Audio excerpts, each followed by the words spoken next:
अस्सलामुअलैकुम good morning सोहणियो good morning. ਤੇ ਲੋ ਬਈ ਅੱਜ ਅਸੀਂ ਤੁਹਾਨੂੰ ਗੁੱਡ ਮਾਰਨਿੰਗ ਕਰਨੇ ਆ ਆਪਣੇ 3rd ਫਲੋਰ ਤੋਂ। ਤੇ ਅਸੀਂ ਤੀਸਰੀ ਮੰਜ਼ਲ ਤੇ ਅੱਜ ਚੜ੍ਹ ਆਏ ਆ। ਨਿਚਲਾ ਪੋਰਸ਼ਨ ਵੀ ਜਿਹੜਾ ਵੇ ਉਹ ਮੈਂ ਸਾਫ਼ ਕਰ ਲਿਆ ਸੀ। ਫਿਰ ਜਿਹੜਾ ਦਰਮਿਆਨ ਵਾਲੇ ਦੋ ਰੂਮ ਨੇ ਉਹ ਵੀ ਸਾਫ਼ ਹੋ ਗਏ। ਹੁਣ ਸਿਰਫ ਇੱਕ ਛੋਟਾ ਕਮਰਾ ਬਚਿਆ ਵੇ ਜਿਹੜਾ ਅਸੀਂ ਉਹ 'ਚ ਬੈੱਡ ਕੋਈ ਨਹੀਂ ਹੈ ਲੇਕਿਨ ਐਜ਼ ਅ ਸਟੋਰ ਅਸੀਂ ਯੂਜ਼ ਕਰਨੇ ਆ। ਕਿਸਤਰੀ ਵਾਲਾ ਟੇਬਲ ਪਿਆ, ਅਲਮਾਰੀ ਪਈ ਹੈ, ਬੱਚੇ 'ਚ ਖਿਲੌਣੇ ਵਿਲੋਣੇ ਰੱਖਦੇ ਸਨ ਤੇ ਉਹ ਛੋਟਾ ਰੂਮ ਜਿਹੜਾ ਸਮਝੋ ਸਟੋਰ ਦੇ ਹਿਸਾਬ ਦੇ ਨਾਲ ਸਾਡਾ ਯੂਜ਼ ਹੁੰਦਾ ਵੇ। ਤੇ ਇਹ ਉੱਪਰ ਇੱਕ ਬੜਾ ਰੂਮ ਹੈ ਸਾਡਾ। ਇੱਥੇ ਮੈਂ ਅੱਜ ਆ ਗਈ ਹਾਂ ਕਿਉਂਕਿ ਇਹਦੀਆਂ ਵੀ ਬੈੱਡਸ਼ੀਟ ਅਸੀਂ ਚੇਂਜ ਕਰਨੀਆਂ ਨੇ। ਇਹ ਸਾਰੀ ਬੈੱਡਸ਼ੀਟ ਇਹਦੀ ਚੇਂਜ ਕਰਾਂਗੀ ਤੇ ਕੰਬਲ ਸ਼ੰਬਲ ਸਾਰੀਆਂ ਚੀਜ਼ਾਂ ਧੋਵਾਂਗੇ ਕਿਉਂਕਿ ਜਿਹੜਾ ਨਾ ਉਹ ਇੱਕ ਸਮੈਲ ਜੀ ਜਿਹੜੀ ਹੈ ਬੰਦ ਬੰਦ ਹੋ ਜਾਂਦਾ। ਉਹ ਇੱਕ ਅਸੀਂ ਇੱਥੇ ਵੱਡਾ ਮੈਟਰਸ ਪਾਇਆ ਹੋਇਆ ਵੇ ਖਾਸਾ ਕਿੰਗ ਸਾਈਜ਼ ਦਾ ਕਿ ਕੋਈ ਮਹਿਮਾਨ ਵਗੈਰਾ ਆਉਂਦੇ ਨੇ ਨਾ ਤਾਂ ਫਿਰ ਆਸਾਨੀ ਹੋ ਜਾਂਦੀ ਹੈ ਕਿ ਫਿਰ ਇੱਥੇ ਸਾਰੇ ਮਤਲਬ ਮਹਿਮਾਨ ਵਗੈਰਾ ਸੋ ਜਾਂਦੇ ਨੇ ਜਾਂ ਅਸੀਂ ਸੋ ਜਾਂਦੇ ਹਾਂ। ਬਹਰ ਜਗ੍ਹਾ ਬਣ ਜਾਂਦੀ ਹੈ। ਤੇ ਇਸ ਤਰ੍ਹਾਂ ਇੱਥੇ ਜਿਹੜੇ ਸਾਡੇ ਬੈਗ ਆਉਂਦੇ ਨੇ ਸਾਰੇ ਸਾਡੇ ਬੈਗ ਜਿਹੜੇ ਨੇ ਇੱਥੇ ਲੈਣ ਬੈਗ ਆ ਜਾਂਦੇ ਨੇ। ਜਦੋਂ ਫਿਰ ਅਸੀਂ ਜਾਣਾ ਹੁੰਦਾ ਹੈ ਬੈਗ ਆਪਣੀ ਚੋਇਸ ਦਾ ਕੱਢ ਲੈਂਦੇ ਹਾਂ। ਇਹ ਵੀ ਦੇਖੋ ਪਾਕਿਸਤਾਨ ਤੋਂ ਆਈ ਨਾ, ਹੁਣ ਮੈਂ ਖਾਲੀ ਕਰਕੇ ਰੱਖਿਆ ਸੀ ਤੇ ਪਰ ਹੁਣ ਨੀਚੇ ਵੀ ਜਿਹੜੇ 2-3 ਬੈਗ ਪਏ ਨੇ ਨਾ ਉਹ ਸਾਰੇ ਮੈਂ ਲਿਆ ਕੇ ਇੱਥੇ ਤਰਤੀਬ ਨਾਲ ਰੱਖਾਂਗੀ। ਹਲੇ ਜ਼ਰਾ ਬੇਤਰਤੀਬੀ ਹੋਈ ਹੈ। ਤੇ ਬਾਕੀ ਇਹ ਮੈਂ ਅਲਮਾਰੀ ਜਿਹੜੀ ਹੈ ਹੁਮਾਸ਼ ਦੀ ਅਲਮਾਰੀ ਹੈ। ਇਸ ਤਰ੍ਹਾਂ ਇਹਦੇ ਵਿੱਚ ਵੀ ਇਹਦੇ ਕੱਪੜੇ, ਇਹਦੀਆਂ ਜੈਕਟਾਂ ਤੇ ਇਹਦਾ ਸਮਾਨ ਟੰਗਿਆ ਹੋਇਆ ਵੇ। ਉਹ ਫਿਰ ਆਉਂਦਾ ਵੇ ਤੇ ਯੂਜ਼ ਕਰਦਾ ਵੇ। ਦੇਖੋ ਜੈਕਟ ਤੇ ਉਹ ਫਿਰ ਆਉਂਦਾ ਤੇ ਫਿਰ ਯੂਜ਼ ਕਰਦਾ ਵੇ। ਤੇ ਚਲੋ ਫਿਰ ਮੈਂ ਹੁਣ ਤੀਸਰੀ ਮੰਜ਼ਲ ਤੇ ਵੇ ਨੀਚੇ ਲੈ ਜਾਣਾ ਬੜਾ ਮੁਸ਼ਕਿਲ ਹੈ ਲੇਕਿਨ ਜਿਨ੍ਹਾਂ ਦਿਨਾਂ 'ਚ ਧੁੱਪਾਂ ਆਈਆਂ ਨਾ ਤਾਂ ਮੈਂ ਨੀਚੇ ਲਿਜਾ ਕੇ ਕੋਸ਼ਿਸ਼ ਕਰਾਂਗੀ ਕਿ ਇਹਨੂੰ ਧੁੱਪ ਵੀ ਲਵਾ ਦੇਵਾਂ ਇਹਨਾਂ ਸਾਰੀਆਂ ਜੈਕਟਾਂ ਨੂੰ ਕਿਉਂਕਿ ਇੱਥੇ ਜ਼ਿਆਦਾ ਗਰਮ ਕੱਪੜੇ ਇਸਤੇਮਾਲ ਹੁੰਦੇ ਨੇ। ਤੇ ਲੋ ਵੀ ਇਸ ਵਿੱਚ ਇੱਕ ਸੂਟ ਮੇਰਾ ਵੀ ਟੰਗਿਆ ਹੋਇਆ ਵੇ ਇੱਥੇ ਟੰਗਿਆ ਹੋਇਆ ਮੈਨੂੰ ਨਜ਼ਰ ਆਇਆ। ਮੈਂ ਸੋਚਿਆ ਸੀ ਪਾਕਿਸਤਾਨ ਮੈਂ ਲੈ ਕੇ ਜਾਵਾਂਗੀ ਇਹ ਸੂਟ ਪਰ ਐਵੇਂ ਕਿ ਜਗ੍ਹਾ ਨਹੀਂ ਬਚੀ ਸੀ। ਵੇਟ ਦਾ ਇੰਨਾ ਮਸਲਾ ਸੀ ਕਿ ਇੱਥੇ ਹੀ ਰਹਿ ਗਿਆ ਵਿਚਾਰਾ। ਤੇ ਹੁਣ ਮੈਂ ਇਨਸ਼ਾਅੱਲਾ ਹੁਣ ਗਈ ਨਾ ਫਿਰ ਲੈ ਕੇ ਜਾਵਾਂਗੀ ਕਿਉਂਕਿ ਬੜੇ ਸ਼ਾਦੀਆਂ ਦੇ ਹਿਸਾਬ ਦੇ ਨਾਲ ਬੜਾ ਚੰਗਾ ਜਿਹਾ ਸੂਟ ਹੈ। ਤੇ ਅਸੀਂ ਇਹਨੂੰ ਪਾ ਚੁੱਕੇ ਹਾਂ। ਕਮਾਲ ਭਾਈ ਦੀ ਬੱਚਿਆਂ ਦੀ ਸ਼ਾਦੀ ਹੋਈ ਸੀ ਉਦੋਂ ਮੈਂ ਪਾਇਆ ਸੀ। ਉਸ ਤੋਂ ਬਾਅਦ ਫਿਰ 1-2 ਦਫਾ ਪਾਇਆ ਵੇ ਲੇਕਿਨ ਅਸੀਂ ਇਹਨੂੰ ਕਿਸੇ ਇਨਸ਼ਾਅੱਲਾ ਸ਼ਾਦੀ ਤੇ ਫਿਰ ਪਾਵਾਂਗੇ। ਅਸੀਂ ਇਹਦਾ ਖਹਿੜਾ ਨਹੀਂ ਛੱਡਣਾ, ਇਹਦਾ ਪਿੱਛਾ ਨਹੀਂ ਛੱਡਣਾ। ਤੇ ਜਿਹੜਾ ਹੁਣ ਅਸੀਂ ਮੈਂ ਸਫਾਈਆਂ ਕਰਨ ਵਾਸਤੇ ਬਸ ਆ ਗਈ ਉੱਪਰ। ਇਹ ਦੇਖ ਲਓ ਬਈ ਇਹ ਸਾਡੇ ਪੱਖਿਆਂ ਦਾ ਢੇਰ ਹੈ। ਇਹ ਤੇ ਮਿੱਟੀ ਵੀ ਪਈ ਹੋਈ, ਤੁਹਾਨੂੰ ਮਿੱਟੀ ਵੀ ਸ਼ਦੀਦ ਕਿਸਮ ਦੀ ਨਜ਼ਰ ਆ ਰਹੀ ਹੋਏਗੀ। ਹੁਣ ਅਸੀਂ ਪੱਖੇ ਵੀ ਆਪਣੇ ਸਾਫ਼ ਕਰਾਂਗੇ ਕਿਉਂਕਿ ਗਰਮੀਆਂ ਆ ਰਹੀਆਂ ਨੇ। 10-15 ਦਿਨ ਲਈ ਇਹ ਚੀਜ਼ਾਂ ਇਸਤੇਮਾਲ ਹੁੰਦੀਆਂ ਨੇ ਇੱਥੇ ਪਰ ਐਵੇਂ ਕਿ ਹੁੰਦੀਆਂ ਜਦੋਂ ਗਰਮੀ ਆਉਂਦੀ ਹੈ। ਇੱਕ ਪੱਖਾ ਇਹ ਪਿਆ, 5 ਪੱਖੇ ਪੱਖੇ ਆ ਪੱਖੇ ਢੇਰ ਲੱਗਿਆ ਹੋਇਆ। ਇਹ ਇਸ ਤਰ੍ਹਾਂ ਹੋਇਆ ਸੀ, ਇਹਦੀ ਕਹਾਣੀ ਵੀ ਤੁਹਾਨੂੰ ਮੈਂ ਸੁਣਾ ਦੇਵਾਂ ਕਿ 2 ਸਾਲ ਪਹਿਲੇ ਆਇਮਾ ਹੋਰੀ ਸਾਡੇ ਕੋਲ ਆਏ ਅਮਰੀਕਾ ਤੋਂ। ਤੇ ਉਹ ਪਹੁੰਚੇ ਵੀ ਬੜੇ ਅਸੀਂ ਖੁਸ਼ ਉਹਨਾਂ ਦੇ ਇਸਤਕਬਾਲਾਂ ਲਈ ਸਭ ਕੁਝ। ਤੇ ਉਹਨਾਂ ਉਸ ਜਿਸ ਦਿਨ ਉਹ ਪਹੁੰਚੇ ਨਾ ਉਸ ਦਿਨ ਯੂਕੇ ਵਿੱਚ ਪੈ ਗਈ ਸੀ ਰਿਕਾਰਡ ਗਰਮੀ। ਓਏ ਹੋਏ ਹੋਏ ਪਤਾ ਨਹੀਂ ਕਿੰਨੇ ਸਾਲ ਦੇ ਰਿਕਾਰਡ ਟੁੱਟ ਗਏ ਸਨ। ਉਹ ਜਦੋਂ ਪਹੁੰਚੇ ਤੇ ਇੱਥੇ ਗਰਮੀ ਦੇ ਹਾਲੋ ਬੇਹਾਲ ਸਾਰੇ। ਤੇ ਅਸੀਂ ਕਿਹਾ ਕਿ ਬਈ ਉਹ ਕਹਿੰਦੇ ਕਿ ਉਹ ਕਵੀ ਕਹਿੰਦਾ ਕਿ ਬਈ ਅਸੀਂ ਤੇ ਇੱਥੇ ਆਏ ਸਾਂ ਕਿ ਠੰਡਾ ਠੰਡਾ ਮੁਲਕ ਹੈ ਯੂਕੇ ਤੇ ਅਸੀਂ ਉੱਥੇ ਜ਼ਰਾ ਆਪਣੇ ਗਰਮ ਮਾਹੌਲ ਚੋਂ ਨਿਕਲ ਰਹੇ ਹਾਂ, ਠੰਡਕ 'ਚ ਜਾਵਾਂਗੇ। ਇੱਥੇ ਤੇ ਉਸੇ ਤਰ੍ਹਾਂ ਦੀ ਗਰਮੀ ਪੈ ਗਈ। ਤੇ ਅਸੀਂ ਉਹਨਾਂ ਨੂੰ ਕਿਹਾ ਕਿ ਵੀ ਤੁਸੀਂ ਆਪਣੇ ਨਾਲ ਗਰਮੀ ਵੀ ਲੈ ਕੇ ਆਏ ਹੋ। ਇੱਥੇ ਤੇ ਠੰਡੇ ਠੰਡੇ ਅਸੀਂ ਰਹਿੰਦੇ ਹਾਂ, ਕਦੀ ਗਰਮੀ ਪਈ ਨਹੀਂ ਹੈ। ਬਹਰਹਾਲ ਇਸ ਤਰ੍ਹਾਂ ਉਹ 3-4 ਦਿਨ ਗਰਮੀ ਪਈ ਖਾਸੀ। ਅਸੀਂ ਲੰਡਨ ਗਏ ਫਿਰ 2 ਦਿਨ ਬਾਅਦ। ਫਿਰ ਲੰਡਨ ਵੀ ਇੱਕ ਦਿਨ ਬੜਾ ਹੌਟੈਸਟ ਦਿਨ ਸੀ ਉਹ ਪਰ ਉਸ ਤੋਂ ਬਾਅਦ ਫਿਰ ਨਾਰਮਲ ਹੋ ਗਿਆ। ਤੇ ਬੋਲੇ ਲੇਕਿਨ ਐਵੇਂ ਕਿ ਪੱਖਿਆਂ ਦੇ ਹੁਣ ਢੇਰ ਇਕੱਠੇ ਹੋ ਗਏ ਨੇ। 3 ਤੇ ਸਾਡੇ ਕੋਲ ਪਹਿਲੇ ਸਨ ਤੇ 2 ਹੋਰ ਪਰ ਹੁਣ ਅਸੀਂ ਇਹਨੂੰ ਇਸ ਤੋਂ ਉੱਪਰ ਰੱਖਿਆ ਹੋਇਆ ਕਿਉਂਕਿ ਬਕਾਇਦਾ ਇੱਥੇ ਘਰਾਂ ਵਿੱਚ ਸਟੋਰ ਨਹੀਂ ਦਿੰਦੇ ਨੇ। ਬਸ ਘਰ ਤੇ ਬਣਾ ਦਿੰਦੇ ਨੇ ਲੇਕਿਨ ਕੋਈ ਐਸਾ ਸਟੋਰ ਨਹੀਂ। ਫਿਰ ਤੁਸੀਂ ਕਿਸੇ ਕਮਰੇ ਵਿੱਚ ਹੀ ਆਪਣਾ ਐਕਸਟਰਾ ਸਮਾਨ ਰੱਖਣਾ ਪੈਂਦਾ ਵੇ ਤੇ ਇਸ ਤਰ੍ਹਾਂ ਤੁਹਾਨੂੰ ਕਰਨਾ ਪੈਂਦਾ। ਤੇ ਇਸ ਵਿੱਚ ਸਾਰੇ ਪੱਖੇ ਇੱਥੇ ਹੀ ਰੱਖੇ ਹੋਏ ਨੇ ਉੱਪਰ ਤੇ ਬੈਗ ਐਕਸਟਰਾ ਉੱਪਰ ਰੱਖੇ ਹੋਏ ਨੇ। ਤੇ ਇਸ ਤਰ੍ਹਾਂ ਅਸੀਂ ਵਿਛਾ ਦਿੱਤਾ ਵੇ ਇੱਕ ਐਕਸਟਰਾ ਮੈਟਰਸ ਕਿ ਚਲੋ ਵੀ ਕੋਈ ਮਹਿਮਾਨ ਵਗੈਰਾ ਆਵੇ ਤੇ ਕੋਈ ਮਸਲਾ ਨਾ ਹੋਵੇ। ਲੇਕਿਨ ਹੁਣ ਮੈਂ ਕਿਉਂਕਿ ਕਮਰਾ ਜਾਣ ਤੋਂ ਪਹਿਲੇ ਬੈਗ ਇੱਥੇ ਤਿਆਰ ਕੀਤੇ, ਬੈਗ ਖਿੱਚੇ ਆ ਕੇ ਵੀ ਰੱਖੇ ਨੇ। ਹਾਲੇ ਖਾਸਾ ਬੇਤਰਤੀਬ ਹੋ ਰਿਹਾ। ਤਾਂ ਹੁਣ ਤੁਸੀਂ ਬੇਤਰਤੀਬੀਆਂ ਦੀਆਂ ਦੇਖ ਲਓ। ਇੱਥੇ ਵੀ ਬੱਚਿਆਂ ਦਾ ਸਮਾਨ ਪਿਆ ਵੇ। ਉਹ ਜਿਹੜਾ ਛੋਟਾ ਯਾਹੀਆ ਸੀ ਨਾ ਉਹਦੀ ਕੋਟ ਪਈ ਹੈ ਛੋਟੀ ਜਿਹੜੀ ਬੱਚਿਆਂ ਨੂੰ ਲੈ ਕੇ ਜਾਈਦਾ ਵੇ ਕਿਤੇ ਔਰ ਬੱਚਿਆਂ ਦੇ ਖਿਲੌਣੇ ਸਮਾਨ ਇਸ ਤਰ੍ਹਾਂ ਉਹਦੇ ਉੱਪਰ ਕੱਪੜਾ ਪਾਇਆ ਸੀ ਉਹ ਵੀ ਪਿਆ। ਤੇ ਇੱਥੇ ਹੁਮਾਸ਼ ਤੇ ਆ ਜਿਹੜੇ ਸਕਰੀਨਾਂ ਪਈਆਂ ਨੇ ਆਂਦਾ ਵੇ ਤੇ ਆਪਣਾ ਕੋਈ ਕੰਮ ਕਰਦਾ ਵੇ ਕੰਪਿਊਟਰ ਦੇ ਇਹਦੇ 3 ਸਕਰੀਨਾਂ ਉਹਦੀਆਂ ਪਈਆਂ ਨੇ। ਤੇ ਇਹ ਉਹ ਕੁਰਸੀ ਹੈ, ਅਜ਼ੀਮ ਕੁਰਸੀ। ਇਹ ਉਹ ਅਜ਼ੀਮ ਕੁਰਸੀ ਹੈ ਜਿਹਦੇ ਤੇ ਬੈਠ ਕੇ ਮੈਂ ਆਪਣਾ YouTube ਚੈਨਲ ਸਟਾਰਟ ਕੀਤਾ। YouTube ਮੇਰਾ ਚੈਨਲ ਇਸੇ ਰੂਮ ਤੋਂ, ਇਹ ਮੇਰਾ YouTube ਸਮਝੋ ਸਟੂਡੀਓ ਵੇ, ਇਹ ਮੇਰਾ ਸਟੂਡੀਓ ਵੇ ਕਿ ਇੱਥੋਂ ਮੈਂ ਸਟਾਰਟ ਕੀਤਾ। ਇੱਥੋਂ ਹੀ ਕੁਝ ਬੋਲਣਾ ਨਹੀਂ ਆਉਂਦਾ ਸੀ। ਇਸ ਬੈੱਡ ਤੇ ਮੈਂ ਬੈਠ ਨਹੀਂ ਸਾਂ, ਸਟੋ ਲਾ ਕੇ ਬਹਿ ਜਾਂਦੀ ਹੁੰਦੀ ਸਾਂ ਤੇ ਜਾਂ ਫਿਰ ਇਹ ਕੁਰਸੀ ਪਰਾਂ ਰੱਖ ਕੇ। ਤੇ ਸ਼ੁਰੂ 'ਚ ਤੇ ਮੈਂ ਕੁਰਸੀ ਤੇ ਬੈਠ ਨਹੀਂ ਸਾਂ। ਫਿਰ ਨੂਰ ਫਾਤਮਾ ਨੇ ਮੈਨੂੰ ਕਿਹਾ ਤੁਸੀਂ ਸਟੈਂਡ ਲਾ ਲਓ। ਸਾਡੇ ਕੋਲ ਸਟੈਂਡ ਵੀ ਨਹੀਂ ਸੀ। ਫਿਰ ਸਟੈਂਡ ਜਦੋਂ ਆਇਆ, ਇੱਕ ਟੁੱਟਾ ਜਿਹਾ ਸਾਨੂੰ ਮਿਲ ਗਿਆ ਕਿਤੋਂ, ਤੇ ਅਸੀਂ ਉਹ ਮੈਂ ਲਾ ਕੇ ਬਹਿ ਜਾਂਦੀ ਸਾਂ, ਲਾਈਵ ਵੀ ਕਰ ਲੈਂਦੀ ਸਾਂ। ਇਸ ਤਰ੍ਹਾਂ ਇਸ ਰੂਮ ਦੇ ਨਾਲ ਮੇਰੀਆਂ ਬੜੀਆਂ ਯਾਦਾਂ ਵਾਬਸਤਾ ਨੇ ਕਿ YouTube ਚੈਨਲ ਜਿਹੜਾ ਮੇਰਾ ਸਟੂਡੀਓ ਸੀ। ਮੈਂ ਇੱਥੇ ਹੀ ਆ ਕੇ ਆਪਣੀ, ਕਿਉਂਕਿ ਨੀਚੇ ਸਾਰੇ ਅਫਰਾਦ ਹੁੰਦੇ ਸਨ, ਮੈਂ ਉੱਪਰ ਆ ਕੇ ਫਿਰ ਇੱਥੇ ਆਪਣੀ ਜਿਹੜਾ ਨਾ ਕੁਛ ਕਰ ਲੈਂਦੀ ਸਾਂ। ਲੇਕਿਨ ਬੜੇ ਮੰਦੇ ਦਿਨ ਸਨ ਉਹ ਬਈ, ਬੜੇ ਮੰਦੇ ਦਿਨ ਸਨ ਕਿ ਜਦੋਂ ਨਾ ਬੋਲਣਾ ਆਉਂਦਾ ਸੀ, ਨਾ ਕੁਛ ਪਤਾ ਸੀ, ਕੱਖ ਕੰਡਾ ਨਹੀਂ ਪਤਾ ਸੀ। ਪਰ ਇਹ ਵੇ ਕਿ ਇਨਸਾਨ ਕੋਸ਼ਿਸ਼ ਕਰੇ ਨਾ ਤੇ ਕੁਛ ਨਾ ਕੁਛ ਕਰ ਲੈਂਦਾ ਵੇ। ਤੇ ਇਸ ਤਰ੍ਹਾਂ ਸ਼ਮਾ ਚੌਧਰੀ ਨੇ ਕਿਹਾ ਕਿ ਮੇਰਾ ਇੱਕ ਤਾਲੁਕ ਬਣ ਗਿਆ ਨਾ ਫਿਰ ਹੁਣ ਤੁਹਾਡੇ ਨਾਲ, ਤੇ ਹੁਣ ਮੈਨੂੰ ਚੰਗਾ ਲੱਗਦਾ ਵੇ ਜਦੋਂ ਕੋਈ ਤੁਹਾਡੇ ਨਾਲ ਜੁੜਦਾ ਵੇ। ਪਹਿਲੇ ਮੈਂ ਐਵੇਂ ਹੀ ਮੱਖੀਆਂ ਹੀ ਮਾਰਨੀ ਸਾਂ ਹਵਾ ਦੇ ਵਿੱਚ, ਇੱਧਰ ਮੱਖੀ ਮਾਰ ਲਈ, ਉੱਧਰ ਮੱਖੀ ਮਾਰ ਲਈ। ਮੱਖੀਆਂ ਮਾਰ ਮਾਰ ਕੇ ਢੇਰ ਲੱਗ ਗਿਆ ਸੀ, ਕੋਈ ਆਂਦਾ ਹੀ ਨਹੀਂ ਸੀ ਮੇਰੇ ਕੋਲ। ਤੇ ਉਹ ਫਿਰ ਆਹਿਸਤਾ ਆਹਿਸਤਾ ਹੁਣ ਤੁਸੀਂ ਆਉਂਦੇ ਹੋ, ਕਮੈਂਟ ਜਦੋਂ ਕਰਦੇ ਹੋ, ਫਿਰ ਮੇਰੇ ਨਾਲ ਜੁੜਦੇ ਹੋ, ਤੇ ਮੈਨੂੰ ਬੜਾ ਚੰਗਾ ਲੱਗਦਾ ਵੇ। ਤੇ ਸ਼ਮਾ ਨੇ ਤੇ ਉਜ਼ਮਾ ਨੇ ਇੱਕ ਹੀ ਗੱਲ ਲਿਖੀ ਕਿ ਬਾਜੀ ਜਦੋਂ ਤੁਸੀਂ ਸਾਡਾ ਨਾਂ ਲੈਂਦੇ ਹੋ ਨਾ ਬਈ, ਸਾਨੂੰ ਤਾਂ ਇੰਨਾ ਚੰਗਾ ਲੱਗਦਾ ਵੇ, ਉਸ ਵੇਲੇ ਇੰਨਾ ਚੰਗਾ ਲੱਗਦਾ ਵੇ, ਅਸੀਂ ਖੁਸ਼ੀ ਨਾਲ ਨਿਹਾਲ ਹੋ ਜਾਂਦੇ ਹਾਂ। ਜਦੋਂ ਹੌਲੀ ਜਈ ਲੈਣਾ ਮੇਰਾ ਨਾਂ, ਜਦੋਂ ਹੌਲੀ ਜਈ ਲੈਣਾ ਮੇਰਾ ਨਾਂ, ਮੈਂ ਥਾਂ ਮਰ ਜਾਨੀਆਂ, ਹਾਏ ਮੈਂ ਥਾਂ ਮਰ ਜਾਨੀਆਂ, ਹਾਏ ਵੇ ਜਦੋਂ ਹੌਲੀ ਜਈ ਲੈਣਾ ਮੇਰਾ ਨਾਂ। ਤੇ ਜਦੋਂ ਮੈਂ ਹੌਲੀ ਜੀ ਤੁਹਾਡਾ ਨਾਂ ਲੈ ਦਿੰਦੀ ਆ ਨਾ, ਤੁਸੀਂ ਤਾਂ ਵੀ ਦੋਨੋਂ ਜਿਹੜੀਆਂ ਥਾਂ ਮਾਰ ਜਾਂਦੀਆਂ। ਉਹ ਅੱਲਾ ਮਾਫੀ, ਮੈਂ ਮਜ਼ਾਕ ਦੇ ਨਾਲ ਇਹ ਗੱਲ ਕਹੀਏ ਤੇ ਮੈਨੂੰ ਬੜਾ ਚੰਗਾ ਲੱਗਿਆ ਕਿ ਤੁਸੀਂ ਅਪਣਾਈਅਤ ਦੇ ਨਾਲ ਕਹਿੰਦੇ ਹੋ, ਤੁਸੀਂ ਮੈਨੂੰ ਬਾਜੀ ਕਰਕੇ ਕਮੈਂਟ ਕਰਦੇ ਹੋ, ਤੇ ਮੈਨੂੰ ਬੜਾ ਚੰਗਾ ਲੱਗਦਾ ਵੇ ਕਿ ਤੁਹਾਡਾ ਮੁਖਾਤਿਬ ਕਰਨਾ, ਤੁਹਾਡਾ ਗੱਲ ਕਰਨਾ। ਤੇ ਸ਼ਮਾ ਨੇ ਤੇ YouTube ਦਾ ਬਾਕਾਇਦਾ ਸ਼ੁਕਰੀਆ ਅਦਾ ਕੀਤਾ, ਸ਼ਮਾ ਚੌਧਰੀ ਨੇ, ਕਿ YouTube ਤੁਹਾਡਾ ਬਹੁਤ ਬਹੁਤ ਸ਼ੁਕਰੀਆ। ਮੈਂ ਤਾਂ ਸ਼ੁਕਰੀਆ ਅਦਾ ਕਰਨੀ ਆ, ਪਰ ਸ਼ਮਾ ਨੇ ਕਿਹਾ ਕਿ ਬੜਾ ਅੱਛਾ YouTube ਨੇ ਸਾਨੂੰ ਇੱਕ ਪਲੇਟਫਾਰਮ ਦੇ ਦਿੱਤਾ ਵੇ ਕਿ ਬਈ ਅਸੀਂ ਕਿੱਥੇ ਕਿੱਥੇ ਰਹਿੰਦੇ ਹਾਂ, ਕਿਹੜੇ ਕਿਹੜੇ ਮੁਲਕਾਂ ਦੇ ਲੋਕ ਆ, ਕਿੱਥੇ ਕਿੱਥੇ ਜਾ ਕੇ ਵਸ ਜਾਂਦੇ ਹਾਂ, ਪਰ ਇੱਕ YouTube ਐਸਾ ਜਿਹੜਾ ਵੇ ਪਲੇਟਫਾਰਮ ਹੈ ਕਿ ਜਿਹਨੇ ਸਾਨੂੰ ਸਾਰਿਆਂ ਨੂੰ ਜੋੜ ਦਿੱਤਾ ਹੋਵੇ। ਅਸੀਂ ਆਪਸ 'ਚ ਗੱਲ ਕਰਨੇ ਆ, ਇੱਕ ਦੂਸਰੇ ਦੇ ਕਮੈਂਟ ਪੜ੍ਹਨੇ ਆ, ਇੱਕ ਦੂਸਰੇ ਦੇ ਨਾਲ ਹਸੀ ਮਜ਼ਾਕ ਕਰਨੇ ਆ, ਤੇ ਕਿੰਨਾ ਚੰਗਾ ਸਾਡਾ ਇੱਕ ਟਾਈਮ ਗੁਜ਼ਰ ਜਾਂਦਾ। 10-15 ਮਿੰਟ ਅਸੀਂ ਇੱਕ ਦੂਸਰੇ ਦੇ ਨਾਲ ਜੁੜ ਜਾਂਦੇ ਆ, 20 ਮਿੰਟ, ਤੇ ਉਹ ਕੀ ਕਹਿੰਦੇ ਨੇ, ਬੜਾ ਚੰਗਾ ਹੈ। ਸ਼ੁਕਰੀਆ ਮੈਂ ਵੀ ਤੁਹਾਡਾ ਅਦਾ ਕਰਨੀ ਆ, ਤੁਹਾਡੇ ਸਾਰਿਆਂ ਦਾ, ਕਿ ਤੁਸੀਂ ਦੇਖਦੇ ਹੋ, ਕਮੈਂਟ ਕਰਦੇ ਹੋ, ਤੇ ਉਹਦੇ ਵਿੱਚ ਐਵੇਂ ਕਿ ਮੇਰੇ ਚੈਨਲ ਗਰੋ 'ਚ ਵੀ ਮੈਨੂੰ ਹੈਲਪ ਮਿਲਦੀ ਹੈ। ਤੇ ਦੂਸਰਾ ਐਵੇਂ ਕਿ ਜਿਹੜਾ ਹੈ ਨਾ ਟਾਈਮ ਕੱਢਣਾ, ਉਹ ਬੜਾ ਔਖਾ ਹੁੰਦਾ ਵੇ ਕਿਸੇ ਵਾਸਤੇ। ਟਾਈਮ ਕੱਢਣਾ 10 ਮਿੰਟ, 15 ਮਿੰਟ, 20 ਮਿੰਟ ਅੱਜ ਬੜਾ ਔਖਾ ਗੱਲ ਹੈ। ਪਰ ਤੁਸੀਂ ਇੰਨੀ ਮੁਹੱਬਤ ਕਰਦੇ ਹੋ ਕਿ ਤੁਸੀਂ ਮੇਰੇ ਵਾਸਤੇ ਟਾਈਮ ਕੱਢਦੇ ਹੋ, ਤੇ ਤੁਹਾਡੀਆਂ ਮੁਹੱਬਤਾਂ ਦਾ ਬੜਾ ਸ਼ੁਕਰੀਆ। ਤੇ ਸ਼ੀਲ ਨੇ ਵੀ ਲਿਖਿਆ, ਸ਼ੀਲ ਨੇ ਕਿਹਾ ਕਿ ਬਾਜੀ ਮੁਸਤਫਾ ਬਹੁਤ ਪਿਆਰਾ ਬੱਚਾ ਹੈ, ਮਾਸ਼ਾਅੱਲਾ। ਉਹਨੇ ਕਿਹਾ ਮੁਸਤਫਾ ਬਹੁਤ ਚੰਗਾ ਵੇ। ਮੈਂ ਤੁਹਾਡੀ ਇੱਕ ਪੁਰਾਣੀ ਵੀਡੀਓ 'ਚ ਉਹਨੂੰ ਦੇਖਿਆ, ਤੇ ਮੁਸਤਫਾ ਬਹੁਤ ਹੀ ਪਿਆਰਾ ਵੇ, ਬਹੁਤ ਲਵਲੀ ਹੈ। ਵਾਕਈ ਮੁਸਤਫਾ ਬਹੁਤ ਲਵਲੀ ਹੈ। ਸਾਰੇ ਬੱਚੇ ਮੈਨੂੰ ਚੰਗੇ ਲੱਗਦੇ ਨੇ। ਬੱਚੇ ਮੇਰਾ ਖਿਆਲ ਕੋਈ ਐਸਾ ਹੋਏਗਾ ਬੰਦਾ ਦੁਨੀਆ 'ਚ ਜਿਹਨੂੰ ਬੱਚੇ ਨਾ ਚੰਗੇ ਲੱਗਦੇ ਹੋਣ।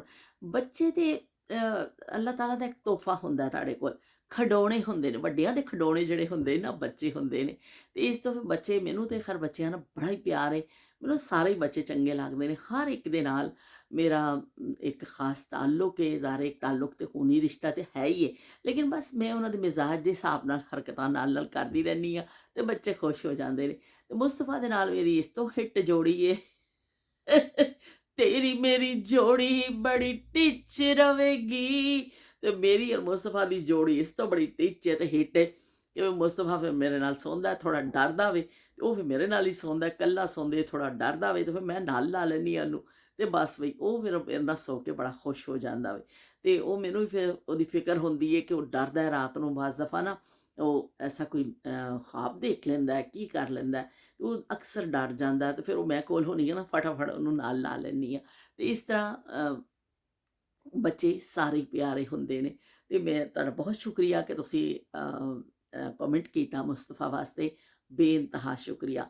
ਤੇ ਸ਼ੀਲ ਨੇ ਇਹ ਵੀ ਕਿਹਾ ਕਿ ਬਾਜੀ ਸਾਨੂੰ ਤਾਂ ਬੜੇ ਆਸਾਨੀ ਦੇ ਨਾਲ ਮਿਲ ਜਾਂਦੀ ਹੁੰਦੀ ਸੀ, ਜਿਹੜੀ ਹੈ ਅਸੀਂ ਆਪਣੇ ਬਚਪਨ 'ਚ ਪੀਤੀ ਹੋਈ ਹੈ, ਕਿ ਬਹੁਤ ਮੁਸ਼ਕਿਲਾਂ ਨਹੀਂ ਅਸੀਂ ਦੇਖੀਆਂ।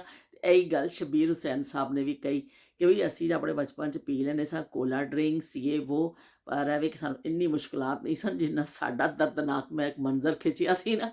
ਉਹ ਸ਼ਬੀਰ ਹੁਸੈਨ ਸਾਹਿਬ ਕਹਿੰਦੇ ਅਸੀਂ ਇੰਨੇ ਭੈੜੇ ਵਕਤ ਨਹੀਂ ਦੇਖੇ, ਅਸੀਂ ਚੰਗੇ ਚੰਗੇ ਹੀ ਰਹੇ ਹਾਂ। ਤੇ ਸ਼ੀਲ ਨੇ ਵੀ ਕਿਹਾ ਕਿ ਸਾਨੂੰ ਮੇਲ ਤੇ ਜਾਂਦਾ ਸੀ ਪਰ ਅਸੀਂ ਬਹੁਤ ਘੱਟ ਪੀਂਦੇ ਸਾਂ।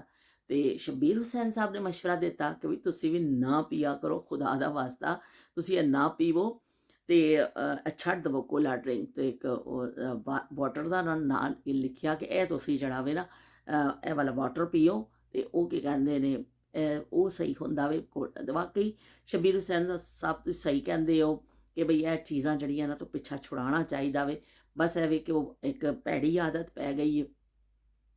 ਅਸਲ 'ਚ 2-3 ਸਾਲ ਪਹਿਲੇ ਮੈਂ ਇੱਕ ਦਫਾ ਬਹੁਤ ਬਿਮਾਰ ਹੋ ਗਈ ਸਾਂ ਤੇ ਮੈਨੂੰ ਐਸਾ ਮਸਲਾ ਹੋ ਗਿਆ ਸੀ ਕਿ ਉਸ ਤੋਂ ਬਾਅਦ ਫਿਰ ਮੈਂ ਨਾ ਹੁਣ ਕਾਫੀ ਰੈਗੂਲਰ ਹੈ ਪੀਣ ਲੱਗ ਗਈ ਹਾਂ, ਕਿ ਪਹਿਲੇ ਮੈਂ ਨਹੀਂ ਪੀਂਦੀ ਸਾਂ ਇਸ ਤਰ੍ਹਾਂ। ਲੇਕਿਨ ਹੁਣ ਜਿਹੜਾ ਵੇ ਪਹਿਲੇ ਤਾਂ ਤੁਹਾਨੂੰ ਮੈਂ ਦੱਸਿਆ ਹੀ ਅਸੀਂ ਤਰਸ ਤਰਸ ਕੇ ਪੀਂਦੇ ਹੁੰਦੇ ਸਾਂ, ਤੇ ਉਹ ਹੁਣ ਕਾਲੇ ਮੇਰੀ ਕੋਸ਼ਿਸ਼ ਇਹ ਹੁੰਦੀ ਹੈ ਕਿ ਮੈਂ ਮਤਲਬ ਨਾ ਪੀਵਾਂ। लेकिन फिर बस लग छुटती नहीं है मुँह से, ये जालिम लगी हुई तो कित्थे छुटदी है। जो जालिम मूँह ਨੂੰ ਕੋਈ ਲੱਗ ਜਾਵੇ ਚੀਜ਼। ਤੇ ਬਹਿਰਹਾਲ ਅਸੀਂ ਤੁਹਾਨੂੰ ਕਿਹਾ ਚੱਲ ਮਾਂ ਕੋਕਾ ਕੋਲਾ ਪਿਲਾ ਦੇ। ਤੇ ਬਹਿਰਹਾਲ ਐਵੇਂ ਕਿ ਅਸੀਂ ਕੋਸ਼ਿਸ਼ ਕਰਾਂਗੇ ਤੁਹਾਡੇ ਮਸ਼ਵਰੇ ਤੇ ਅਮਲ ਕਰੀਏ। ਤੁਸੀਂ ਬੜਾ ਅੱਛਾ ਮਸ਼ਵਰਾ ਮੈਨੂੰ ਦਿੱਤਾ ਵੇ। ਤੇ ਇਹ ਕੀ ਕਹਿੰਦੇ ਨੇ, ਹੁਣ ਮੈਂ ਚਾਦਰਾਂ ਸ਼ਾਦਰਾਂ ਆਪਣੀਆਂ ਧੋਵਾਂਗੀ। ਮੈਨੂੰ ਹਾਂ ਇੱਕ ਹੋਰ ਮੈਸੇਜ ਆਇਆ, ਕਮੈਂਟ ਆਇਆ ਮਾਹਾ ਵਲੌਗਸ ਦੀ ਤਰਫੋਂ। ਉਹਨਾਂ ਨੇ ਵੀ ਕਿਹਾ ਵੀ ਤੁਸੀਂ ਬੜਾ ਚੰਗਾ ਬੋਲਦੇ ਹੋ, ਤੇ ਬਹੁਤ ਸ਼ੁਕਰੀਆ ਜੀ ਤੁਹਾਡੀਆਂ ਮੁਹੱਬਤਾਂ ਦਾ। ਕਿ ਬਸ ਇਸ ਤਰ੍ਹਾਂ ਗੱਲ ਕਰ ਲੈਂਦੀ ਹਾਂ ਤੁਹਾਡੇ ਨਾਲ ਬੈਠ ਕੇ, ਤੇ ਬਸ ਦੋ ਚਾਰ ਕਰ ਲੈਂਦੀ ਹਾਂ ਤੇ ਕਰ ਲੈਂਦੇ ਨੇ। ਤੇ ਤੁਹਾਡੀ ਮੁਹੱਬਤ ਦਾ ਸ਼ੁਕਰੀਆ ਕਿ ਤੁਸੀਂ ਆਪਣਾ ਚੈਨਲ ਹੁੰਦੇ ਹੀ ਮੇਰਾ ਚੈਨਲ ਦੇਖਿਆ ਤੇ ਔਰ ਤੁਸੀਂ ਮੇਰੇ ਤਾਰੀਫ ਕੀਤੀ, ਬੇਇੰਤਹਾ ਸ਼ੁਕਰੀਆ। ਮੈਂ ਦੁਆ ਕਰਨੀ ਹੈ ਕਿ ਅੱਲਾਹ ਪਾਕ ਤੁਹਾਡੇ ਵਿੱਚ ਚੈਨਲ ਨੂੰ ਨਾ ਜਲਦੀ ਜਲਦੀ ਤਰੱਕੀ ਦੇਵੇ। ਤੇ ਬਹਿਰਹਾਲ ਅਸੀਂ ਹੁਣ ਇਹ ਕੱਢਾਂਗੇ, ਇਹ ਸਾਰੀਆਂ ਚਾਦਰਾਂ ਸ਼ਾਦਰਾਂ ਕੱਢਾਂਗੇ। ਤੇ ਮੈਨੂੰ ਉਹ ਜ਼ਮਾਨੇ ਯਾਦ ਆਏ, ਉਹ ਜ਼ਮਾਨੇ ਮੈਨੂੰ ਯਾਦ ਆਏ ਕਿ ਜਦੋਂ ਨਾ ਪੇਟੀਆਂ ਵਿੱਚੋਂ ਪੇਟੀਆਂ ਹੁੰਦੀਆਂ ਸਨ ਬਿਸਤਰਿਆਂ ਵਾਲੀਆਂ, ਤੇ ਪੇਟੀ ਵਿੱਚ ਅੱਜ ਵੀ ਹੈਗੀਆਂ ਨੇ। ਐਸੀ ਗੱਲ ਨਹੀਂ ਕਿ ਪੇਟੀਆਂ ਖਤਮ ਨਹੀਂ ਹੋਈਆਂ ਦੁਨੀਆ ਤੋਂ, ਪਰ ਇਹ ਵੀ ਕਿ ਬਹੁਤ ਜ਼ਿਆਦਾ ਚੀਜ਼ਾਂ ਚੇਂਜ ਹੋ ਗਈਆਂ ਨੇ ਇਸ ਜ਼ਮਾਨੇ ਵਿੱਚ। ਤੇ ਇਹ ਵੀ ਕਿ ਬਲੈਂਕਟਸ ਡੂਵੇ ਆ ਗਏ ਨੇ, ਬਲੈਂਕਟ ਆ ਗਏ ਨੇ, ਇਸ ਟਾਈਪ ਦੀਆਂ ਚੀਜ਼ਾਂ ਆ ਗਈਆਂ ਨੇ। ਹੁਣ ਰੂਹ ਪੰਜਾ ਕੇ ਉਹ ਰਜ਼ਾਈਆਂ ਬਣਾਉਣੀਆਂ, ਔਰ ਫਿਰ ਉਹਨਾਂ ਨੂੰ ਗੰਦੜਾ, ਫਿਰ ਉਹਨਾਂ ਨੂੰ ਇੰਨੀਆਂ ਮਿਹਨਤਾਂ ਕਰਨੀਆਂ। ਉਹ ਮਿਹਨਤਾਂ ਵਾਲੀਆਂ ਔਰਤਾਂ ਵੀ ਚਲੀਆਂ ਗਈਆਂ, ਤੇ ਉਹ ਮਿਹਨਤਾਂ ਵਾਲੇ ਦੌਰ ਵੀ ਚਲੇ ਗਏ। ਹੁਣ ਤੇ ਰੈਡੀਮੇਡ ਹਰ ਚੀਜ਼ ਤੁਹਾਨੂੰ ਦਸਤਿਆਬ ਹੁੰਦੀ ਏ, ਤੇ ਤੁਸੀਂ ਲਿਆਂਦੇ ਹੋ। ਕਦੀ ਕਿਸੇ ਨੇ ਦੇਖਿਆ ਹੀ ਨਹੀਂ ਕਿ ਕੋਈ ਹੁਣ ਰਜ਼ਾਈ ਭਰਾਉਂਦੇ ਹੋਵੇ। ਪਹਿਲੇ ਜ਼ਮਾਨਿਆਂ ਵਿੱਚ ਇਸ ਤਰ੍ਹਾਂ ਹੁੰਦਾ ਸੀ, ਔਰਤ ਕਿੰਨੀ ਮਿਹਨਤ ਕਰਦੀ ਸੀ। ਉਸ ਜ਼ਮਾਨੇ ਦੀ ਔਰਤ ਇੰਨੀ ਮਿਹਨਤੀ ਸੀ ਨਾ ਕਿ ਬਸ ਜਿੰਨਾ ਮੈਂ ਕਹਿੰਦੀ ਉਹਨਾਂ ਦੀ ਤਾਰੀਫਾਂ ਉਹਨਾਂ ਔਰਤਾਂ ਦੀਆਂ ਕਰ ਦੇਵੋ ਨਾ ਘੱਟ ਨੇ। ਸਰਦੀਆਂ ਦੀ ਆਮਦ ਦੇ ਨਾਲ ਹੀ ਜਿਹੜਾ ਹੋ ਜਾਂਦਾ ਸੀ ਬਿਸਤਰਿਆਂ ਦਾ, ਕਿ ਵੀ ਚਲੋ ਬਿਸਤਰੇ ਹੁਣ ਕਰ ਲਓ ਤਿਆਰ, ਸਰਦੀ ਆਉਣ ਵਾਲੀ ਹੈ। ਇੰਨੀ ਫਿਕਰ ਹੁੰਦੀ ਸੀ ਉਹਨਾਂ ਔਰਤਾਂ ਨੂੰ, ਤੇ ਉਹ ਵੀ ਸਾਰੀਆਂ ਰਜ਼ਾਈਆਂ ਕੱਢੀਆਂ ਜਾਂਦੀਆਂ ਸਨ। ਜਿਹੜਾ ਕੁਝ ਸਹੀ ਕਰਨ ਵਾਲਾ ਹੁੰਦਾ ਸੀ, ਅਗਰ ਕਿਸੇ ਦਾ ਨਵਾਂ ਕਵਰ ਸੀਣਾ ਵੀ, ਤੇ ਉਹਦਾ ਨਵਾਂ ਕਵਰ ਸੀਤਾ ਜਾਂਦਾ ਸੀ। ਫਿਰ ਰੂੰ ਕੱਢ ਕੇ ਪੰਜਾ ਕੇ ਉਹਦੇ 'ਚ ਪਾਈ ਜਾਂਦੀ ਸੀ। ਜੇ ਨਵਾਂ ਕਵਰ ਨਹੀਂ ਹੁੰਦਾ ਸੀ, ਫਿਰ ਵੀ ਉਹ ਦੇੜ ਕੇ ਉਹਨੂੰ ਸਾਫ਼ ਸੁਥਰਾ ਕਰਕੇ, ਜ਼ਿਆਦਾਤਰ ਔਰਤਾਂ ਤੇ ਇਸ ਤਰ੍ਹਾਂ ਹੁੰਦਾ ਸੀ ਕਿ ਬਈ ਬਿਸਤਰਾ ਸਾਫ਼ ਕਰਕੇ ਧੋ ਕੇ ਨੰਗੰਦ ਕੇ ਪੇਟੀਆਂ 'ਚ ਰੱਖਦੀਆਂ ਹੁੰਦੀਆਂ ਸਨ, ਕਿ ਬਈ ਅਗਲੇ ਸਾਲ ਕੱਢਾਂਗੇ ਤੇ ਇਸ ਤਰ੍ਹਾਂ ਸਾਫ਼ ਬਿਸਤਰ ਰੱਖ ਦੇਵੋ ਕਰਕੇ। ਪਰ ਅਗਰ ਕਿਸੇ ਵਜ੍ਹਾ ਨਾਲ ਕੋਈ 2-4 ਬਿਸਤਰ ਰਹਿ ਵੀ ਗਏ, ਨਹੀਂ ਉਹ ਕੀਤੇ, ਉਹ ਫਿਰ ਸਰਦੀਆਂ ਦੀ ਆਮਦ ਦੇ ਨਾਲ ਹੀ ਰਜ਼ਾਈਆਂ ਜਿਹੜੀਆਂ ਨੇ ਉਧੇੜੀਆਂ ਜਾਂਦੀਆਂ ਸਨ। ਟਾਂਕੇ ਲੱਗੇ ਹੁੰਦੇ ਸਨ, ਫਿਰ ਉਹਨੂੰ ਕੈਂਚੀ ਨਾਲ ਕੱਟਣਾ, ਪੂਰਾ ਇੱਕ ਇੱਕ ਟਾਂਕਾ ਜਿਹੜੀ ਨੰਗੰਦੀ ਹੁੰਦੀ ਸੀ ਉਹ ਫਿਰ ਉਹਨੂੰ ਕੱਟ ਕੇ ਫਿਰ ਉਹ ਰੂਹ ਕੱਢੀ ਜਾਂਦੀ ਸੀ। ਰੂਹ ਕੱਢ ਕੇ ਫਿਰ ਉਹਦਾ ਕਵਰ ਜਿਹੜਾ ਵੇ ਵਿਛਾੜ ਕਹਿੰਦੇ ਸਨ, ਉਹ ਸਾਰਾ ਧੋਤਾ ਜਾਂਦਾ ਸੀ। ਧੋ ਕੇ ਫਿਰ ਉਹਦੇ ਵਿੱਚ ਹੀ ਨਾ ਗੰਢ ਬੰਨ੍ਹ ਕੇ ਨਾ ਰੂਹ ਭੇਜ ਦਿੱਤਾ ਜਾਂਦਾ ਸੀ ਕਿ ਪਿੰਜ ਕੇ ਆ ਜਾਵੇ। ਤੇ ਉਹ ਫਿਰ ਰੂਹ ਪਿੰਜ ਕੇ ਆ ਜਾਂਦੀ ਸੀ, ਉਹਨੂੰ ਦੁਬਾਰਾ ਤੋਂ ਸਾਰਾ ਕਰ ਦਿੰਦੇ ਸਨ। ਫਿਰ ਉਹ ਜਦੋਂ ਆ ਗਈ ਰੂਹ ਪਿੰਜ ਕੇ, ਤੇ ਫਿਰ ਉਹ ਉਹਦੇ ਵਿੱਚ ਕਵਰ ਵਿੱਚ ਪਾ ਕੇ, ਫਿਰ ਇੱਕ ਲੰਬਾ ਸਾਰਾ ਡੰਡਾ ਹੁੰਦਾ ਸੀ, ਸੋਟਾ ਸੋਟਾ ਕਹਿੰਦੇ ਸਨ ਉਹਨੂੰ। ਸੋਟਾ ਜਿਹਾ ਹੁੰਦਾ ਸੀ, ਇਹ ਸਭ ਬਾਂਸ ਟਾਈਪ ਡੰਡਾ ਜਿਵੇਂ ਹੁੰਦਾ ਛੋਟਾ, ਇੱਕ ਪਤਲਾ ਪਰ ਲੰਬਾ ਹੁੰਦਾ ਸੀ। ਉਹਨੂੰ ਫਿਰ ਮਾਰ ਮਾਰ ਕੇ ਨਾ ਉਹਨੂੰ ਬੈਲੈਂਸ ਕੀਤਾ ਜਾਂਦਾ ਸੀ ਰੂਹ ਨੂੰ, ਕਿ ਇਸ ਤਰ੍ਹਾਂ ਨਾਲ ਦੇ ਨਾਲ ਬੜੀ ਟ੍ਰਿਕ ਦੇ ਨਾਲ ਔਰਤਾਂ ਇਸ ਤਰ੍ਹਾਂ ਕਰਕੇ ਨਾ ਇਸ ਤਰ੍ਹਾਂ ਕਰਕੇ ਮਾਰਦੀਆਂ ਜਾਂਦੀਆਂ ਤਾਂ ਤਾਂ ਕਿ ਰੂਹ ਪੂਰਾ ਜਿਹੜਾ ਨਾ ਇੱਕ ਬੈਲੈਂਸ ਹੋ ਜਾਵੇ ਉਹਦਾ। ਤੇ ਫਿਰ ਉਹ ਰੂਹ ਬਰਾਬਰ ਹੋ ਜਾਂਦਾ ਸੀ, ਫਿਰ ਉਹਦਾ ਸਿਲਾਈ ਦਾ ਅਮਲ ਸ਼ੁਰੂ ਹੁੰਦਾ ਸੀ। ਅਗਰ 2 ਔਰਤਾਂ ਹੁੰਦੀਆਂ ਸਨ ਘਰ ਦੀਆਂ ਤੇ ਜਲਦੀ ਕੰਮ ਨਿਬੇੜਨਾ ਹੁੰਦਾ ਸੀ ਤੇ ਫਿਰ ਇਸ ਤਰ੍ਹਾਂ ਕੀਤਾ ਜਾਂਦਾ ਸੀ, ਇੱਕ ਕੋਨੇ ਤੋਂ ਬੈਠ ਕੇ ਸ਼ੁਰੂ ਕਰਦੀ ਸੀ, ਦੂਸਰੀ ਦੂਸਰੇ ਕੋਨੇ ਤੋਂ।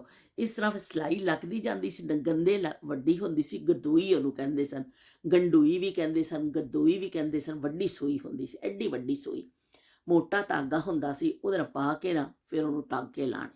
ਸੋਹਣੇ ਟਾਂਕੇ ਲੱਗਦੇ ਸਨ ਕਿ ਬਹੁਤ ਜ਼ਿਆਦਾ ਦੜੰਗੇ ਨਾ ਮਾਰੋ, ਸੋਹਣੀ ਰਜ਼ਾਈ ਨੰਗਨ ਦਣੀਏ ਕਿ ਪਿਆਰੀ ਲੱਗੇ, ਛੋਟਾ ਟਾਂਕਾ ਛੋਟਾ ਵੀ ਹੋਵੇ ਉਹ ਸੋਹਣੀ ਲੱਗੇ।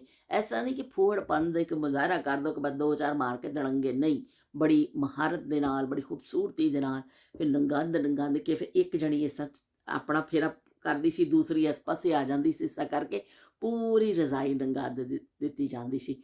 ਫਿਰ ਰਜ਼ਾਈ ਨੰਗੰਦ ਕੇ ਉਹਨੂੰ ਫਿਰ ਇੱਕ ਦਫਾ ਝਾੜ ਝੂੜ ਕੇ ਸਵਾਰੇ ਕਰਕੇ ਰੱਖ ਦਿੱਤਾ ਜਾਂਦਾ ਸੀ। ਫਿਰ ਇਸ ਤਰ੍ਹਾਂ ਸਾਰੇ ਜਿਹੜੀ ਸਰਦੀਆਂ ਦੇ ਹੁੰਦੇ ਸਨ ਨਾ ਬਿਸਤਰੇ, ਉਹਨਾਂ ਨੂੰ ਸਾਫ਼ ਕੀਤਾ ਜਾਂਦਾ ਸੀ, ਰਜ਼ਾਈਆਂ ਨੰਗਣ ਦੀਆਂ ਜਾਂਦੀਆਂ ਸਨ ਤੇ ਉਹ ਬੜਾ ਇੱਕ ਇਹਤਮਾਮ ਹੁੰਦਾ ਸੀ। ਸਰਦੀਆਂ ਦੀ ਆਮਦ ਦੇ ਨਾਲ ਹੀ ਜਿਹੜਾ ਨਾ ਪੇਟੀਆਂ ਦਾ ਜਿਹੜਾ ਨਾ ਖਲਾਰਾ ਪੈ ਜਾਂਦਾ ਸੀ। ਅੱਜ ਪੁਰਾਣੀ ਪੇਟੀ 'ਚੋਂ ਤੇਰੀਆਂ ਯਾਦਾਂ ਕੱਢ ਕੇ ਧੁੱਪੇ ਪਾਈਆਂ ਨੇ, ਅੱਖਾਂ ਭਰ ਆਈਆਂ ਨੇ। ਤੇ ਉਹ ਪੁਰਾਣੀਆਂ ਪੇਟੀਆਂ ਜਿਹੜੀਆਂ ਨੇ ਉਹ ਅਸੀਂ ਰੋਜ਼ ਖੋਲ੍ਹ ਕੇ ਬਹਿ ਜਾਂਦੇ ਹਾਂ ਤੇ ਅਸੀਂ ਉਹਨਾਂ ਵੇਲਿਆਂ ਨੂੰ ਯਾਦ ਕਰਨੇ ਹਾਂ ਤੇ ਸਾਡੀਆਂ ਬਾਜ਼ ਦਫਾ ਅੱਖਾਂ ਵੀ ਭਰ ਆਉਂਦੀਆਂ ਨੇ। ਤੇ ਉਹ ਫਿਰ ਔਰਤਾਂ ਸਾਰੇ ਜਿਹੜੇ ਨੇ ਪੂਰੇ ਟੱਬਰ ਦੇ ਬਿਸਤਰੇ ਜਿਹੜੇ ਨੇ ਸਾਫ਼ ਹੁੰਦੇ ਸਨ। ਫਿਰ ਥੱਲੇ ਪਾਉਣ ਵਾਲੀਆਂ ਜਿਹੜੀ ਤਲਾਈਆਂ ਹੁੰਦੀਆਂ ਸਨ ਉਹ ਵੀ ਨੰਗਣ ਦੀਆਂ ਜਾਂਦੀਆਂ ਸਨ, ਉਹਨੂੰ ਵੀ ਇਸ ਤਰ੍ਹਾਂ ਨੰਗਣ ਦਿਆ ਜਾਂਦਾ ਸੀ। ਗੱਦਾ ਵੀ ਕਹਿੰਦੇ ਸਨ ਤੇ ਤਲਾਈ ਵੀ ਕਹਿੰਦੇ ਸਨ। ਰਜ਼ਾਈ ਉੱਪਰ ਵਾਲੇ ਨੂੰ ਕਹਿੰਦੇ ਤੇ ਤਲਾਈ ਜਿਹੜੀ ਥੱਲੇ ਵਿਛਦੀ ਸੀ ਉਹਨੂੰ ਤਲਾਈ ਕਹਿੰਦੇ ਸਨ। ਤੇ ਇਸ ਤਰ੍ਹਾਂ ਫਿਰ ਉਹ ਵੀ ਬਿਸਤਰੇ ਠੀਕ ਹੋਣੇ, ਕੋਈ ਸਾਰਾ ਸਾਫ਼ ਸੂਫ ਕਰਕੇ ਤੇ ਫਿਰ ਜਿਹੜਾ ਔਰਤਾਂ ਨੂੰ ਤਸੱਲੀ ਹੁੰਦੀ ਸੀ ਕਿ ਲੋ ਵੀ ਹੁਣ ਬਿਸਤਰੇ ਸਾਫ਼ ਹੋ ਗਏ। ਤੇ ਬੜੀ ਬੱਚਿਆਂ ਨੂੰ ਬੜੀ ਤਾਕੀਦ ਕੀਤੀ ਜਾਂਦੀ ਸੀ, ਬਾਹਰੋਂ ਖੇਡ ਕੇ ਆਏ ਹੋ, ਜ਼ਰਾ ਪੈਰ ਧੋਵੋ, ਜ਼ਰਾ ਹੱਥ ਮੂੰਹ ਧੋ ਕੇ ਫਿਰ ਰਜ਼ਾਈ 'ਚ ਵੜੀਓ, ਬਿਸਤਰੇ ਬਹੁਤੇ ਗੰਦੇ ਨਾ ਕਰਿਓ। ਬੱਚੇ ਖੇਲ ਕੇ ਆਉਂਦੇ ਸਨ, ਜ਼ਿਆਦਾ ਉਸ ਤਰ੍ਹਾਂ ਹੀ ਰਜ਼ਾਈ ਖਿੱਚ ਲੈਂਦੇ ਸਨ, ਰਜ਼ਾਈ 'ਚ ਵੜ ਜਾਂਦੇ ਸਨ।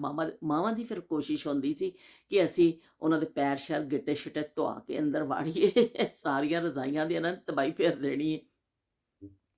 ਫਿਰ ਉਹਦਾ ਇਹ ਹੱਲ ਵੀ ਨਿਕਲਿਆ ਕਿ ਕੁਛ ਅੱਗੇ ਆ ਕੇ, ਸ਼ੁਰੂ 'ਚ ਤਾਂ ਨਹੀਂ, ਅੱਗੇ ਆ ਕੇ ਕਿ ਕਵਰ ਸੀ ਕਿ ਐਕਸਟਰਾ ਚੜ੍ਹਾ ਦਿੱਤਾ ਜਾਂਦਾ ਸੀ ਰਜ਼ਾਈ ਦੇ ਉੱਪਰ। ਉਹਨੂੰ ਕੋਨਿਆਂ 'ਤੇ ਸਿਰਫ ਟਾਂਕੇ ਲਾਏ ਜਾਂਦੇ ਸਨ ਕਿ ਚਲੋ ਵੀ ਵਿਛਾੜ ਉਤਾਰ ਕੇ ਤੇ ਧੋ ਲਾਂਗੇ, ਬੱਚੇ ਨੇ ਗੰਦਾ ਕਰ ਦਿੰਦੇ। ਫਿਰ 2-3 ਰਜ਼ਾਈਆਂ 'ਚ ਇਸ ਤਰ੍ਹਾਂ ਬੱਚਿਆਂ ਵਾਲੀ ਰਜ਼ਾਈਆਂ 'ਚ ਕਵਰ ਉੱਪਰ ਐਕਸਟਰਾ ਚੜ੍ਹਾ ਦਿੱਤਾ ਜਾਂਦਾ ਸੀ। ਪਰ ਇਹ ਵੀ ਕਿ ਉਸ ਦੌਰ ਦੀ ਔਰਤ ਬੜੀ ਮਿਹਨਤ ਕਰਦੀ ਸੀ। ਤੁਸੀਂ ਯਕੀਨ ਮੰਨੋ ਕਿ ਉਹ ਸੋਚੋ ਕਿ ਇੱਕ ਇੱਕ ਟਾਂਕਾ ਭਰਨਾ, ਇੱਕ ਇੱਕ ਉਹ ਕਰਨਾ ਬੜਾ ਮਿਹਨਤ ਤਲਬ ਕੰਮ ਹੁੰਦਾ ਸੀ।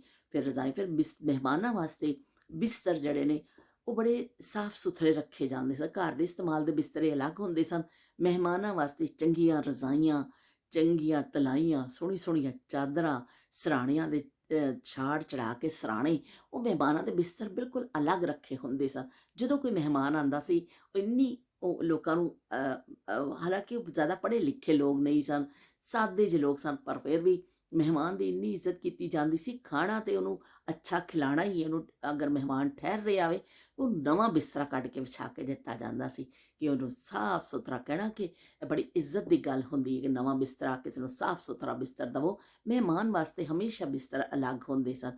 ਉਹਨੂੰ ਫਿਰ ਰੱਖਿਆ, ਜੇ ਗਰਮੀਆਂ ਨੇ ਤੇ ਖੇਸ ਹੁੰਦੇ ਸਨ, ਚਟਾਈਆਂ ਹੁੰਦੀਆਂ ਸਨ, ਤੇ ਜੇ ਸਰਦੀਆਂ ਨੇ ਤਾਂ ਰਜ਼ਾਈਆਂ ਤੇ ਤਲਾਈਆਂ, ਪਰ ਮਹਿਮਾਨ ਦੇ ਬਿਸਤਰ ਅਲੱਗ ਹੁੰਦੇ ਸਨ। ਬੜਾ ਇਹਤਮਾਮ ਕੀਤਾ ਜਾਂਦਾ ਸੀ ਕਿ ਅੱਛਾ ਕਿਦਾ ਵੀ ਸ਼ਾਦੀ ਕੋਈ ਆਉਂਦੀ ਸੀ ਜਿਹੜੀ ਸ਼ਨੀਲ ਦੀ ਰਜ਼ਾਈ ਜ਼ਰੂਰ ਹਰ ਘਰ ਵਿੱਚ ਆਉਂਦੀ ਸੀ ਤੇ ਸ਼ਾਦੀ ਵਿੱਚ ਵੀ ਸ਼ਨੀਲ ਦੀ ਰਜ਼ਾਈ ਜ਼ਰੂਰ ਦਿੱਤੀ ਜਾਂਦੀ ਸੀ। ਇੰਨਾ ਰਿਵਾਜ ਹੁੰਦਾ ਸੀ ਕਿ ਅਗਰ ਧੀ ਨੂੰ ਬਿਸਤਰੇ ਦੇਣੇ ਨੇ, ਕੋਈ 8 ਦਿੰਦਾ ਸੀ, ਕੋਈ 10 ਦਿੰਦਾ ਸੀ, ਕੋਈ 12, ਕੋਈ 14, ਹਰ ਕਿਸੇ ਦੀ ਆਪਣੀ ਗੁੰਜਾਇਸ਼, ਲੇਕਿਨ 6-8 ਬਿਸਤਰੇ ਤੇ ਹਰ ਮਾਂ ਬਾਪ ਦੇ ਦਿੰਦੇ ਸਨ। ਨੋਰਮਲ ਜਿਹੜੀ ਇੱਕ ਚੀਜ਼ ਹੁੰਦੀ ਸੀ ਨਾ ਕਿ ਵੀ 8 ਬਿਸਤਰੇ ਦਿੱਤੇ ਨੇ ਜਾਂ 6 ਦਿੱਤੇ ਨੇ, ਇੰਨੇ 'ਚ ਹਰ ਕੋਈ ਦੇ ਦਿੰਦਾ ਸੀ। ਤੇ ਉਸ ਤੋਂ ਜ਼ਿਆਦਾ ਜਿਹੜੇ ਹੁੰਦੇ ਸਨ ਬਈ ਉਹ ਤਾਂ ਫਿਰ ਬੱਲੇ ਬੱਲੇ ਹੁੰਦੀ ਸੀ ਨਾ, ਫਿਰ ਦੁਲਹਨ ਦੀ ਵੀ ਬੱਲੇ ਬੱਲੇ ਹੋ ਜਾਂਦੀ ਸੀ।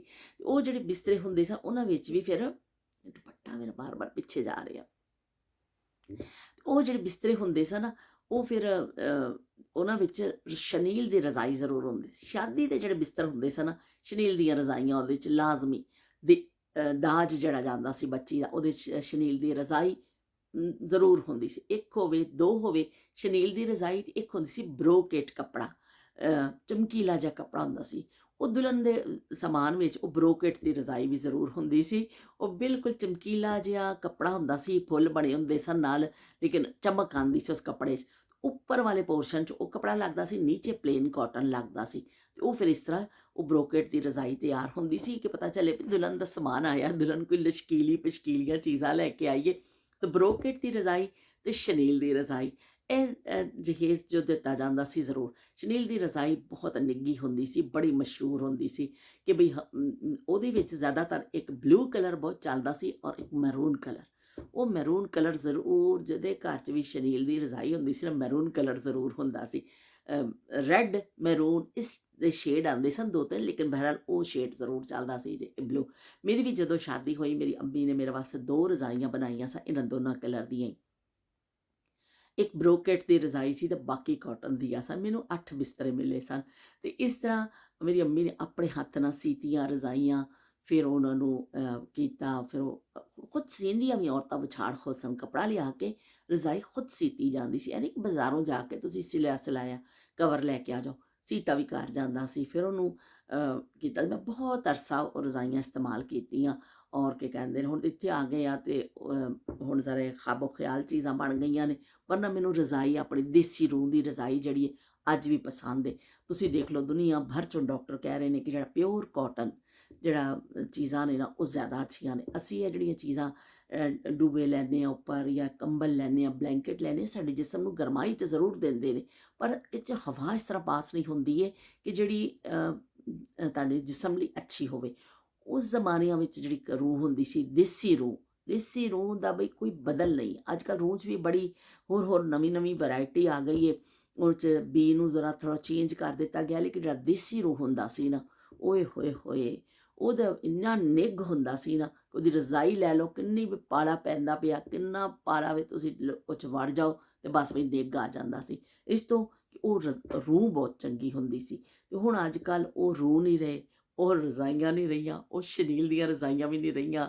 ਉਹ ਸਾਦੀਆਂ ਰਜ਼ਾਈਆਂ ਵੀ ਬਹੁਤ ਘੱਟ ਹੋ ਗਈਆਂ ਨੇ, ਲੈਂਦੇ ਨੇ ਲੋਕ, ਲੇਕਿਨ ਉਹਨਾਂ ਦੀ ਜਗ੍ਹਾ ਬਲੈਂਕੇਟ ਔਰ ਇਹ ਔਰ ਇਹਨਾਂ ਚੀਜ਼ਾਂ ਨੇ ਲੈ ਲਈਏ ਕਿ ਧੋਣੇ ਆਸਾਨ, ਮਸ਼ੀਨ 'ਚ ਪਾਓ ਤੇ ਧੋ ਲਵੋ, ਤੇ ਜਾਂ ਧੋਬੀ ਵੱਲ ਮਤਲਬ ਕਿਤੇ ਧੁਲਣ ਵਾਸਤੇ ਭੇਜ ਦਿਓ, ਕਿਸੇ ਮਸ਼ੀਨਾਂ ਲੱਗੀਆਂ ਨੇ ਉੱਥੇ ਧੋ ਲਓ। ਪਰ ਇਸ ਤਰ੍ਹਾਂ ਨਹੀਂ ਹੈ ਕਿ ਔਰਤਾਂ ਜਿਹੜੀ ਘਰਾਂ 'ਚ ਮਿਹਨਤਾਂ ਕਰਦੀਆਂ ਸਨ, ਉਹ ਔਰਤਾਂ ਚਲੀਆਂ ਗਈਆਂ। ਉਹ ਅੱਲਾ ਮੀਆਂ ਨੇ ਬੁਲਾ ਲਈਆਂ ਆਪਣੇ ਕੋਲ ਸਾਰੀਆਂ ਔਰਤਾਂ ਕਿ ਆ ਜਾਓ ਵੀ, ਤੁਹਾਡਾ ਹੁਣ ਦੁਨੀਆ 'ਚ ਕੋਈ ਕੰਮ ਨਹੀਂ ਜੇ, ਤੇ ਤੁਸੀਂ ਆ ਜਾਓ ਮੇਰੇ ਕੋਲ। ਉਹ ਅੱਲਾਹ ਤਾਲਾ ਨੇ ਸਾਰੀਆਂ ਔਰਤਾਂ ਨੂੰ ਬੁਲਾ ਲਿਆ ਆਪਣੇ ਕੋਲ। ਹੁਣ ਅੱਜ ਦੀ ਔਰਤ ਉਸ ਤਰ੍ਹਾਂ ਕੰਮ ਨਹੀਂ ਕਰਦੀ ਹੈ। ਬਸ ਉਹ ਬਲੈਂਕਟ ਲੈ ਲਓ ਤੇ ਬਸ। ਹੁਣ ਸ਼ਾਦੀਆਂ 'ਚ ਬੱਚੀਆਂ ਨੂੰ ਜ਼ਿਆਦਾਤਰ ਬਲੈਂਕਟ ਵਗੈਰਾ ਹੀ ਦੇ ਦਿੱਤੇ ਜਾਂਦੇ ਨੇ, ਤੇ ਅੱਲਾ ਤੇ ਖੈਰ ਸੱਲਾ।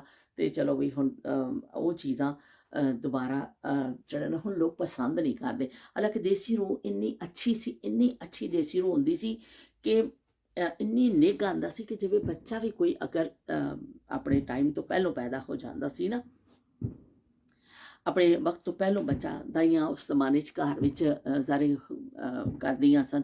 ਤਾਂ ਕੋਈ ਬੱਚਾ ਵੀ ਪਹਿਲਾਂ ਪੈਦਾ ਹੋ ਜਾਂਦਾ ਸੀ ਤਾਂ ਉਹਨੂੰ ਫਿਰ ਉਸ ਰੂਹ ਵਿੱਚ ਲਪੇਟ ਦਿੱਤਾ ਜਾਂਦਾ ਸੀ, ਪਤਲਾ ਜਿਹਾ ਰੂਹ ਦਾ ਕਰਕੇ ਨਾ। ਇਸ ਤਰ੍ਹਾਂ ਉਹ ਦਾਈਆਂ ਵੀ ਬੜੀ ਮਹਾਰਤ ਵਾਲੀਆਂ ਹੁੰਦੀਆਂ ਸਨ। ਫਿਰ ਉਹਦੇ ਬੱਚੇ ਨੂੰ ਉਹਦੇ ਵਿੱਚ ਇੱਕ ਰੂਹ ਦਾ ਪਤਲਾ ਜਿਹਾ ਲੇਅਰ ਕਰਕੇ ਫਿਰ ਬੱਚੇ ਨੂੰ ਵਿੱਚ ਰੱਖਿਆ ਜਾਂਦਾ ਸੀ। ਫਿਰ ਉੱਪਰੋਂ ਫਿਰ ਇੱਕ ਲੇਅਰ ਲਪੇਟ ਦਿੱਤੀ ਜਾਂਦੀ ਸੀ।